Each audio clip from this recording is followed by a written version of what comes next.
sekarang sudah ada riset ya, sudah mulai dikembangkan. Nah, itu mungkin generasi kelima itu memang nanti AI itu punya emosi, ya, seakan-akan punya emosi, bisa memahami emosi. Tetapi tentu saja tidak bisa berinisiatif. Ya, misalnya melihat seseorang yang berduka, dia tidak punya inisiatif untuk kemudian wah, orang ini sedang berduka, saya tolong, tidak bisa seperti itu. Nanti ini berkaitan dengan pembahasan yang berikutnya, yaitu nanti pembahasan kemampuan bahwa AI tidak punya kemampuan inferensial.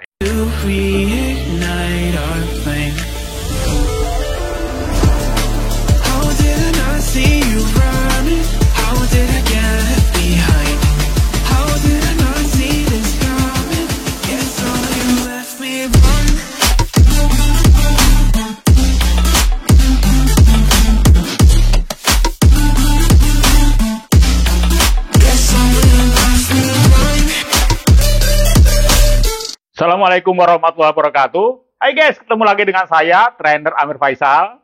Kalau kalian ingin tahu kurikulum studi saya atau ingin mendownload buku-buku bestseller saya di Gramedia, silahkan cari di bio saya di bawah ini. Di sana sudah tersedia semua link-linknya. Oke, kali ini kita akan bahas satu topik, keunggulan manusia atas AI menurut sains, psikologi agama, dan psikologi kognitif. Tapi bagi kalian yang belum subscribe, tolong like dan subscribe dulu, supaya nanti kalau ada topik-topik lain yang lebih menarik, kalian akan dapat beritahuan dari saya.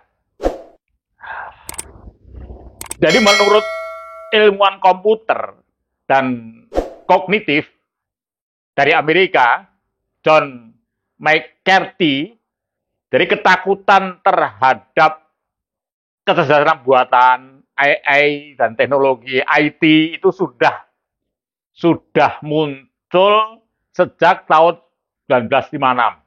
Jadi sudah lama.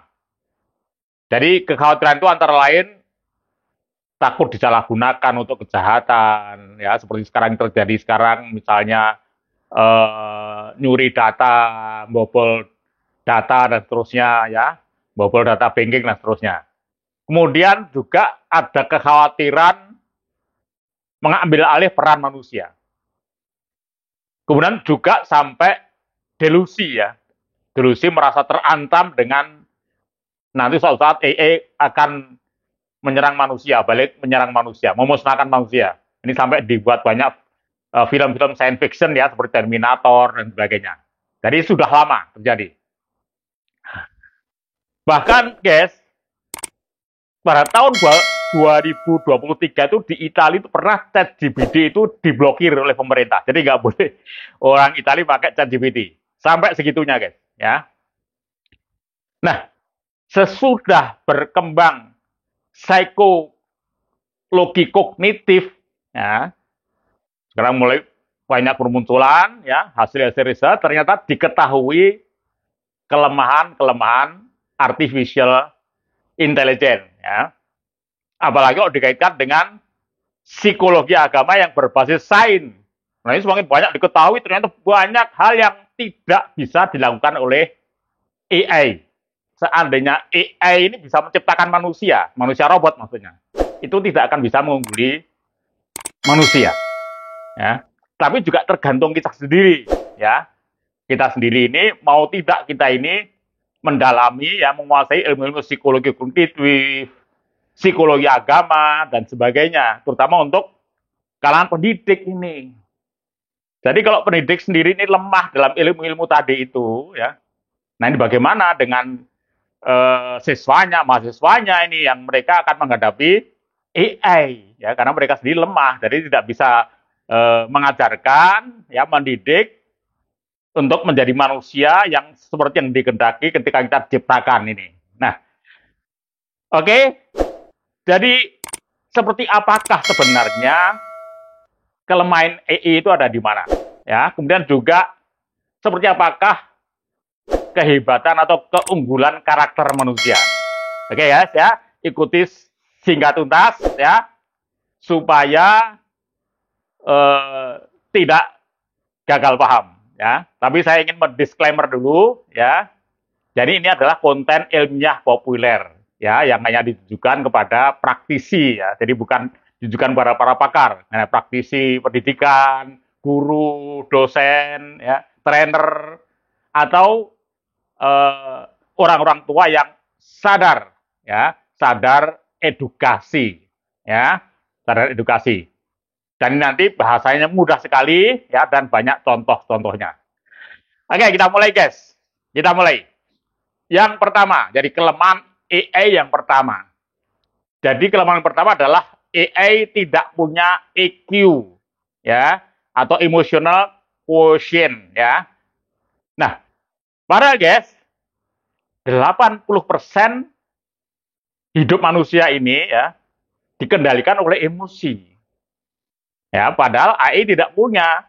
Sehingga AI ini hanya bisa mengungguli manusia 20% saja. Kecerdasan yang lain yaitu intelektual intelligence, ya.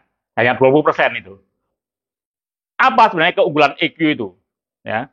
Jadi keunggulan EQ itu ada banyak. Yang pertama, seseorang yang punya EQ tinggi itu dia memiliki kesadaran diri, ya, kesadaran untuk mampu mengenali dirinya sendiri, memahami dirinya sendiri, sehingga dia bisa mengendalikan emosinya, mengendalikan state-nya.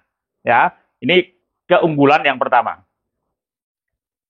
Keunggulan yang kedua adalah sehingga dia memiliki empati, ya. Jadi keunggulan kedua adalah memiliki kemampuan empati. Apa empati itu? Empati adalah memahami dan merasakan emosi orang lain, ya, untuk membangun hubungan yang lebih baik dengan orang lain itu, ya. Nah, ini keunggulan yang kedua ini, ya. Sekarang sudah ada riset, ya, sudah mulai dikembangkan. Nah, itu mungkin generasi kelima itu memang nanti AI itu punya emosi, ya, seakan-akan punya emosi, bisa memahami emosi. Tetapi itu saja tidak bisa berinisiatif, ya. Misalnya melihat seseorang yang berduka, dia tidak punya inisiatif untuk kemudian, wah, orang ini sedang berduka, saya tolong, tidak bisa seperti itu. Nanti ini berkaitan dengan pembahasan yang berikutnya, yaitu nanti pembahasan kemampuan bahwa AI tidak punya kemampuan inferensial, ya. Nanti kita lanjut lagi. Nah, keunggulan EQ yang ketiga adalah seseorang yang mempunyai EQ tinggi, dia mempunyai keterampilan sosial, ya, mampu berkomunikasi secara efektif. Jadi karena dia bisa tadi kan punya empati, ketika dia mau berkomunikasi dengan orang, dia bisa melihat gelagat orang itu, situasi batin seperti apa, dia bisa melihat seperti itu, sehingga bisa komunikasinya efektif, ya. Kemudian juga mampu bernegosiasi, ya. Juga bisa menjalin kerjasama dengan orang karena dia punya kemampuan EQ tadi, mengempati orang, nih, ya. Kemudian yang keempat, keunggulan EQ yang dimiliki manusia, dia bisa memotivasi dirinya, ya, nanti dia sendiri, dan juga dia bisa memotivasi orang lain, ya. Oke. Kemudian yang terakhir, yang kelima adalah dengan kemampuan EQ, orang bisa memimpin orang lain secara efektif, ya. Otomatis kan karena dia punya kemampuan empati, sehingga dia bisa memimpin orang, ya, karena dia bisa mengempati anak buahnya. Nah, itu yang pertama, ya. Jadi kelemahan AI yang pertama, AI tidak punya EQ, dengan manusia mempunyai 5 keunggulan EQ. Nah, sekarang kelemahan AI yang kedua, yaitu tidak punya kecerdasan eksistensial, atau yang sering disebut SQ, atau spiritual quotient, ya. Coba nanti kalau kalian melakukan chat GPT, ya, saya selalu akan menjawab, ya. Chat GPT akan menjawab, saya hanya sebuah model LLM atau large language model, kan begitu jawabnya, ya. Yang dikembangkan oleh OpenAI, siapa-siapa begitu, bla bla bla, seperti itu. Dia kan hanya seperti itu, eksistensi dirinya hanya kesadaran eksistensi diri AI, hanya dia mengatakan saya hanya sebuah LLM. Nah, sementara manusia dengan kecerdasan eksistensialnya memiliki kapasitas dan kemampuan untuk memahami keberadaan dirinya sendiri.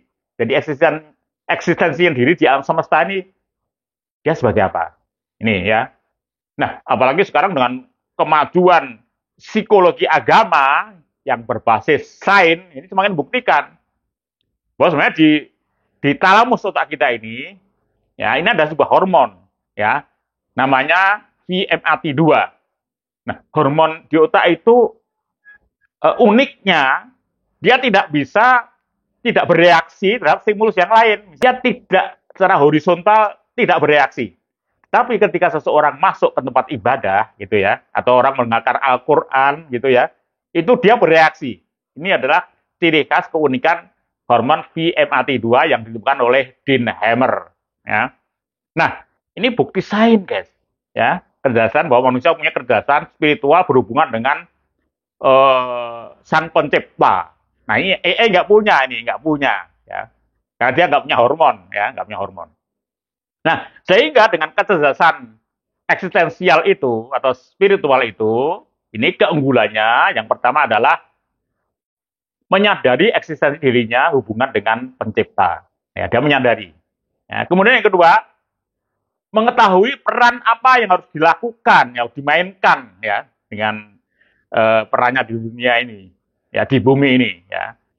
Kemudian juga yang ketiga, dengan kemampuan kecerdasan eksistensial atau spiritual question itu, dia juga menyadari ada hubungan antara authority, ya, authority itu yang menguasai alam semesta, yang menguasai masuk manusia itu, sang pencipta, dan responsibility atau pertanggungjawaban kita sebagai makhluk. Ya, dia sadar, dia sadar dia bahwa apa yang dilakukan di dunia ini dia pertanggungjawabkan nanti, ya.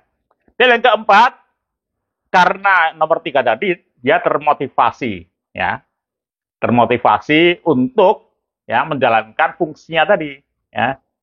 Dia sebagai perantara, ya, perantara kasih sayang Tuhan pada makhluknya, ya, perantaranya, ya. Kita bersedekah, kita menolong orang, kita mendidik, mengasuh anak, itu adalah kita menjadi perantara Tuhan. Nah, ini tidak ada, AI tidak punya seperti ini, ya. Dan yang terakhir, ya, yang kelima, maka dia punya kesadaran untuk beribadah. Nah, ini yang kedua, ya. Nah, sekarang kelemahan AI yang ketiga, gitu ya. Yang ketiga, ini semuanya ada 4. Yang ketiga adalah tidak punya kemampuan inferensial. Ya, apa itu kemampuan inferensial? Jadi kemampuan inferensial adalah kemampuan untuk menarik kesimpulan atau membuat penilaian berdasarkan data informasi yang implisit, ya. Karena memang AI tidak bisa menjawab data implisit di database-nya, nggak ada. Dia hanya bisa membaca data eksplisit saja, ya. Nah, contohnya apa? Contohnya seperti ini misalnya, ya. Silahkan nanti coba ChatGPT, ya. Anda menanyakan, ya, bagaimana cara motivasi anak supaya rajin belajar. Dia akan dalam hitungan detik, seret, langsung menjawab, ya. Tapi juga tanya pada AI, bagaimana respon ibunya ketika melihat, ya, ini pertanyaan pada ChatGPT, apa respon ibu itu ketika melihat rapot anaknya merah, ya, merah semua seperti itu. Nah, nggak bisa menjawab. Padahal respon ibu itu yang akan mempengaruhi kehidupan anak itu. Kalau dia responnya dia kemudian nurturing, ya, dia kemudian tetap berikan dorongan, menghibur untuk tidak putus asa dan sebagainya, anak itu nanti EQ-nya akan berkembang. Tapi kalau responnya kemudian dia marah, dan seterusnya, ya, atau menghukum, nah ini akan berbeda lagi nasibnya. Nah, justru pada situasi yang sangat krusial pada anak ini, AI tidak bisa berperan apa-apa. Nah, ini contohnya, ya, tidak punya kemampuan inferensial. Nah, sekarang kelemahan AI yang keempat, ya, yang terakhir, ini pernah disebutkan oleh Profesor Stella, ya, dan ahli psikologi kognitif dari Tsinghua University dari Cina, ya, Universitas di China, tapi beliau adalah warga negara Indonesia. AI tidak punya kemampuan berpikir sistem, ya, berpikir sistem thinking, suatu pendekatan untuk memahami dunia sebagai kumpulan sistem yang saling terkait. Jadi dunia ini adalah sebuah sistem yang besar dan itu ada sub-subsistem, ya. Nah, ini saling kait-mengait, saling berinteraksi, ya. Kemudian juga berpikir sistemik juga mengajak kita melihat gambar besarnya dulu, ya. Besarnya dulu, baru nanti melihat elemen-elemennya, ya. Yang antar elemen itu saling mengaruhi dan saling berkontribusi, ya.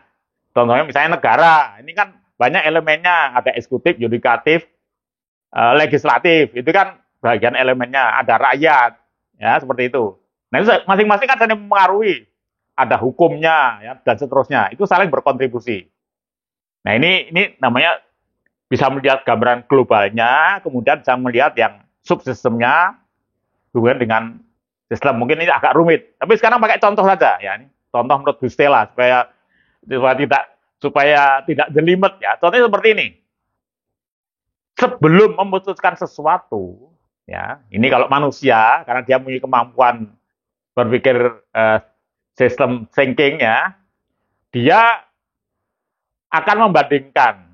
Ya, misalnya membeli sesuatu, memutuskan sesuatu kan dia akan banding-bandingkan ya pasti, ya, kualitas, harga, servis dan seterusnya kan gitu. Dia akan mampu berpikir itu berdasarkan satu perbandingan ya, upaya membandingkan ya dengan alternatif yang banyak seperti itu ya. Nah ini IA nggak punya. Kemudian juga IA selain tidak mampu mencari alternatif perbandingan, juga tidak bisa mencari konektivitas dengan sistem yang tadi itu ya. Karena tadi tidak punya kemampuan tadi melihat dari keseluruhannya dengan bagian itu tidak bisa melihat ya. Dan selamat ketemu lagi pada topik berikutnya. Sekian. Assalamualaikum warahmatullahi wabarakatuh.